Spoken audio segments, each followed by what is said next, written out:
नमस्कार जी, भारत में आपका स्वागत है। मैं हूँ एआई एंकर जीनिया। देश दुनिया की बड़ी खबरों के साथ मैं हाजिर हूँ। सबसे पहले बात, एक कॉलेज की जहाँ छात्राओं ने नमाज पढ़ने जिद पकड़ ली। स्कूल कॉलेजों में हिजाब को लेकर फिर हुआ हंगामा, आपको याद होगा। लेकिन अब केरल की नई स्टोरी सुनाते हैं, जहाँ चर्च की तरफ से संचालित एक कॉलेज में मुस्लिम छात्राओं ने नमाज पढ़ने की जिद पकड़ ली। कॉलेज ने जब इसकी इजाजत नहीं दी तो छात्रों ने हंगामा खड़ा कर दिया।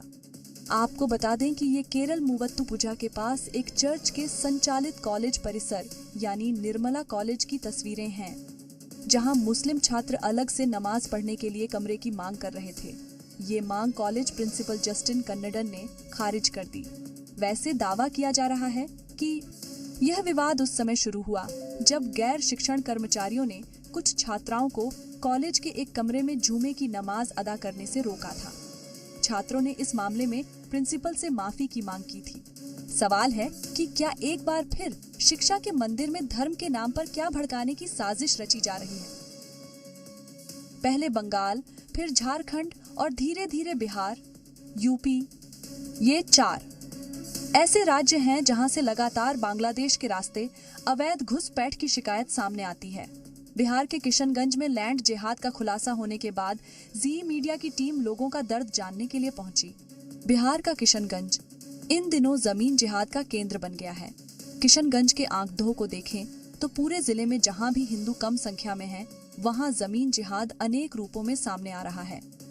किशनगंज में लैंड जिहाद के इस पूरे खेल को समझने के लिए जी मीडिया की टीम ग्राउंड जीरो पर पहुंची। हम किशनगंज के उन 2 गांव में पहुंचे जहां ऐसे पीड़ित हिंदुओं की लंबी फहरिस्त है जो बांग्लादेशी घुसपैठियों के दबाव में पलायन कर चुके हैं। दिघल बैंक के 2 ऐसे ही गांव में जब जड़ी मीडिया ने पीड़ितों से बात की तो उन्होंने कैमरे पर हमें जो बताया वो हैरान करने वाला था। सबसे पहले हमने गरवनडंगा गांव के रहने वाले रजनीश भगत से बात की, जो जमीन जिहाद का शिकार हो चुके हैं। घुसपैठियों ने न सिर्फ रजनीश की जमीन को जबरन तरीके से हड़पा, बल्कि जमीन में जिंदा गाड़ने की भी कोशिश की गई, जिसके बाद डरा सहमा रजनीश और उनका परिवार यहाँ से पलायन की तैयारी कर रहा है। इन बातों को सुनकर लगता है कि ऐसे परिवारों की सुध लेने वाला कोई नहीं है। प्रशासन और सियासत दोनों इस पर जवाब देने के लिए तैयार नहीं है। तो वहीं स्थानीय हिंदूवादी संगठन जिला प्रशासन पर आरोप लगा रहे हैं। झारखंड में तो घुसपैठ को लेकर पहले ही एनडीए और यूपीए के बीच जंग चल रही है। बीजेपी के दावे पर अब सोरेन सरकार आरोपों को साबित करने की चुनौती दे रही है। मॉनसून सत्र में लोकसभा से लेकर झारखंड विधानसभा तक बांग्लादेशी घुसपैठ का मुद्दा गूंज रहा है और कई साल से लग रहे आरोपों के बाद पहली बार राज्य सरकार ने माना है कि झारखंड में बांग्लादेश घुसपैठी न सिर्फ दाखिल हुए बल्कि बड़े पैमाने पर आधार कार्ड भी बनवाया। बीजेपी विधायक ने सदन में अवैध घुसपैठ को लेकर सवाल किया, जिसके जवाब में सरकार ने अवैध घुसपैठियों के आधार कार्ड बनने की बात को स्वीकारा। खास तौर पर साहिबगंज में बांग्लादेशियों के आधार कार्ड बनवाने की बात को कबूला, जिसका आरोप बीजेपी लंबे समय से लगा रही थी। हालांकि झारखंड सरकार ने राज्य की डेमोग्राफी बदलने की बात से पूरी तरह से इनकार कर दिया। एक तरफ सदन में सरकार का कबूलनामा आया तो दूसरी तरफ हेमंत सोरेन के मंत्री ने अवैध घुसपैठियों के बहाने केंद्र सरकार पर निशाना साधा और घुसपैठ की समस्या को केंद्र सरकार की कमजोरी बताया। इन सब के बीच विधायक इरफान अंसारी ने घुसपैठ को लेकर बीजेपी को एक भी बांग्लादेशी घुसपैठियों को खोजकर निकालने की चुनौती दे डाली। फर्जी आधार कार्ड और घुसपैठ के मामले को लेकर बीजेपी के विधायक लगातार विधानसभा के बाहर प्रदर्शन भी कर रहे हैं।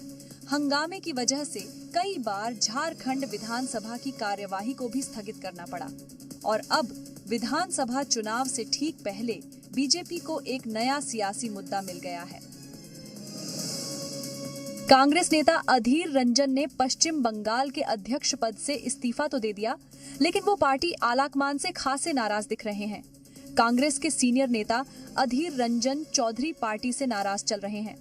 सूत्रों के मुताबिक अधीर रंजन चौधरी की नाराजगी की वजह उन्हें बिना बताए ही बंगाल कांग्रेस के अध्यक्ष पद से हटाया जाना है।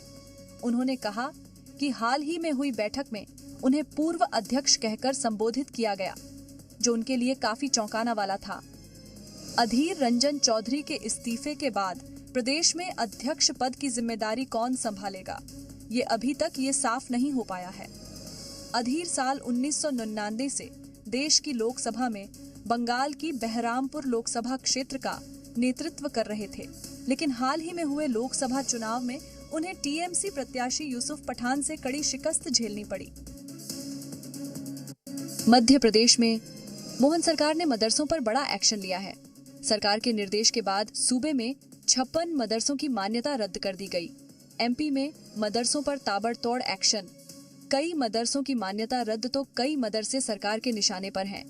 मंगलवार को बड़ी कार्रवाई करते हुए सूबे की मोहन सरकार ने श्योपुर जिले के 56 मदरसों की मान्यता रद्द कर दी। आरोप है कि ये मदरसे नियमानुसार संचालित नहीं किए जा रहे थे। सरकारी दावे के मुताबिक जांच में यहां तक पाया गया कि वहां कोई छात्र ही नहीं है, नहीं किसी को पढ़ाया नहीं जा रहा, जबकि कई स्थानों पर तो स्कूल ही नहीं मिला। सरकार के एक्शन के बाद विपक्ष हमलावर है।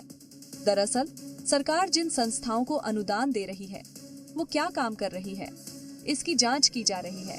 आदेश के बाद से विभाग हरकत में है। भारत में व्हाट्सएप बंद हो सकता है। व्हाट्सएप और भारत सरकार के बीच तन गई है। हाँ, दरअसल भारत के नए आईटी एक्ट पर व्हाट्सएप को ऐतराज है, जिसके बाद मामला कोर्ट तक पहुंच गया है। ऐसे में सवाल उठ रहे हैं कि क्या व्हाट्सएप के बुरे दिन आने वाले हैं? व्हाट्सएप देश में चलेगा या नहीं, या फिर कंपनी भारत में अपना कामकाज बंद करेगी? इस बात की बहस अब तूल पकड़ती जा रही है। दरअसल भारत सरकार ने आईटी नियमों में बदलाव किए, जिसका विरोध मेटा कंपनी ने किया था।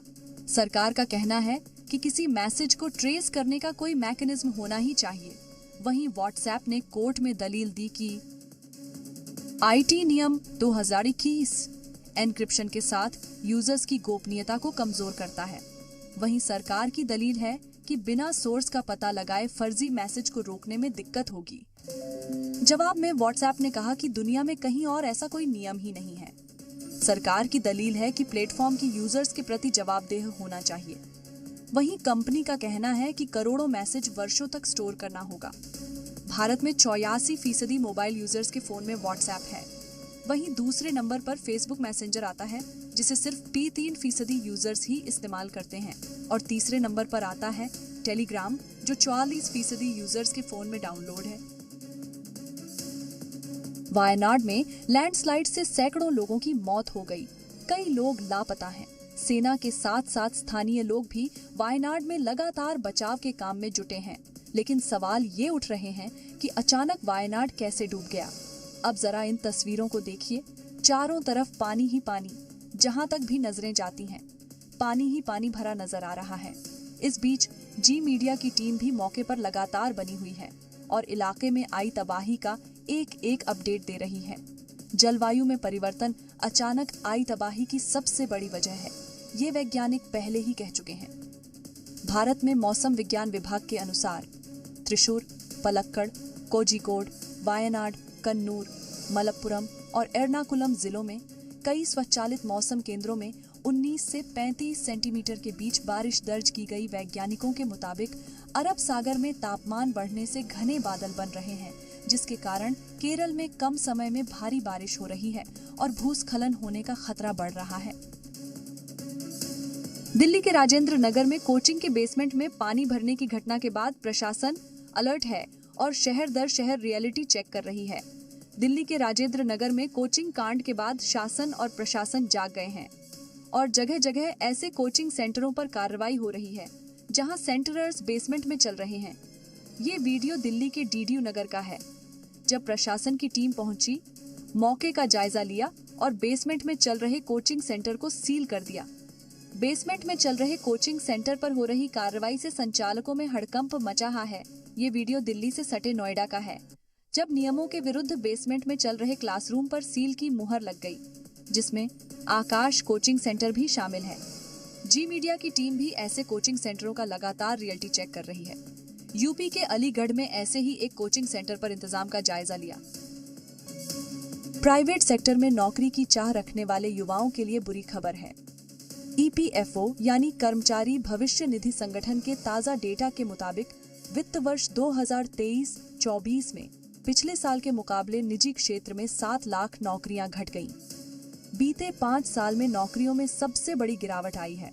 कोरोना काल के समय यानी 2020-21 में भी नौकरियों में सालाना आधार पर सिर्फ 1 लाख की गिरावट आई थी। खास बात यह है कि महाराष्ट्र, तमिलनाडु, गुजरात, कर्नाटक और हरियाणा ज्यादा नौकरियां देने वाले राज्य हैं। लेकिन इन राज्यों में भी नौकरियों गिरावट दर्ज की गई। ईपीएफओ के ताजा पेरोल डाटा के मुताबिक सबसे ज्यादा करीब 5.5 लाख से ज्यादा नौकरियां महाराष्ट्र में कम हुई, तो वहीं कर्नाटक में करीब 5 लाख से ज्यादा नौकरियां घट गईं, जबकि हरियाणा में लगभग 10% नौकरी घटी है। ये कमी मैन्युफैक्चरिंग, आईटी और सर्विस सेक्टर में सबसे ज्यादा हुई। नौकरियों में गिरावट सिर्फ निचले स्तर पर ही नहीं है, मध्य और उच्च स्तर के जॉब भी 2023-34 में पिछले साल के मुकाबले 25% घटी है। बताया गया कि कोविड के बाद कंपनियों ने अपनी क्षमता से ज्यादा नौकरियां दे दी थी और वे पुराने कर्मचारियों के रिटायरमेंट या जॉब छोड़ने की जगह नई नौकरियां नहीं निकाल रही। हालांकि दावा किया गया कि नई सरकार बनने के बाद नई हायरिंग भी बढ़ी है और इससे लगता है कि 2024-25 में फिर से नौकरियों में इजाफा होगा। एक दिन पहले रूसी राष्ट्रपति पुतिन ने अमेरिका को धमकी दी थी कि जर्मनी में मिसाइल तैनाती का ख्वाब देखना छोड़ दे, वरना नतीजे भयानक होंगे। इस धमकी को 24 घंटे भी पूरे नहीं हुए थे कि रूस की नौसेना ने दुनिया को बारूदी ट्रेलर भी दिखा दिया। समंदर में गरजते रूस के वॉरशिप पुतिन का बारूदी ट्रेलर है। समंदर में रूस की गोलीबारी क्या दुनिया में नई जंग की तैयारी है? तस्वीरें इस बात का सबूत हैं कि 24 घंटे पहले पुतिन ने नेवी डे पर जो धमकी दी थी वो कोरी चेतावनी नहीं थी, बल्कि अमेरिका को खुली धमकी थी। अमेरिका को धमकी देने के बाद रूस ने समंदर में अपना शक्ति प्रदर्शन शुरू कर दिया है। रूस का जंगी बेड़ा समंदर में अपनी तैयारियों को परख रहा है। दरअसल रूस ने आर्कटिक और प्रशांत महासागर में युद्धाभ्यास शुरू कर दिया है। इस युद्धाभ्यास में रूस ने अपना अब तक का सबसे बड़ा जंगी बेड़ा उतारा है। रूसी नेवी की तरफ से कहा गया है कि युद्धाभ्यास में 20,000 नौसैनिक और 300 से ज्यादा जहाज हिस्सा ले रहे हैं। इस युद्धाभ्यास में रूस एंटी एयरक्राफ्ट मिसाइलों, तोपखानों, एंटी सबमरीन वेपन्स की ताकत को पारखेगा। रूस समंदर में युद्धाभ्यास ऐसे समय कर रहा है जब उसके और अमेरिका के बीच नया विवाद छिड़ा हुआ है। दरअसल अमेरिका ने ऐलान किया था कि वो वर्ष 2026 तक जर्मनी में मिसाइलों समेत दूसरे हथियार तैनात करेगा। इन हथियारों की जद में पूरा रूस होगा। इसी के बाद पुतिन ने चेतावनी दी थी कि अमेरिका ऐसा करने की भूल ना करे और इस चेतावनी के अगले दिन रूस की तरफ से धमकी का ट्रेलर भी जारी कर दिया गया। जीनिया आपको नए अंदाज में इसी तरह खबरों से रूबरू कराती रहेगी। आप देखते रहिए जी भारत, क्योंकि यहाँ खबरों का सिलसिला जारी है।